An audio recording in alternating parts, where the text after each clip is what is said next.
Let's wrap up with a final slide in focus, and I think you've got something to say on the S&P Industrials.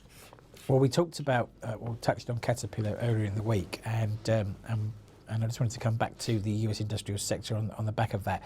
So just to flag here that this is something of an earnings benchmark as a sector, and so what happens to this sector will greatly impact on the wider S&P. The sector accounts for around 16% of the S&P by market cap, and as we know, contains many well-known blue chip names.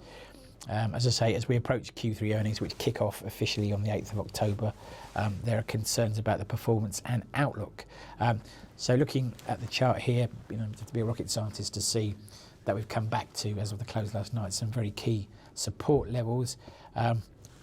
According to FactSet, the industrial sector has seen the largest decrease in earnings expectations over Q3, and seen a revision of, an expectation of a fall in earnings of minus 5.7% from the prior plus 0.1% that we would have had at the beginning of the quarter, and 53 out of the 66 stocks in the sector have seen an EPS forecast cut. And yesterday, of course, we had some news from Caterpillar. They warned on profits and announced up to 10,000 job cuts. The stock fell 6.28%. The sector itself is very closely correlated to the S&P, with a positive correlation of 0.92 over the last 3 years, and Caterpillar is correlated to the industrial sector by around 0.69%. So again, a strong positive correlation. So what's happened to Caterpillar could easily be a portent for the wider sector, and then in turn for the S&P as a whole. So it's going to be a very interesting earnings season indeed.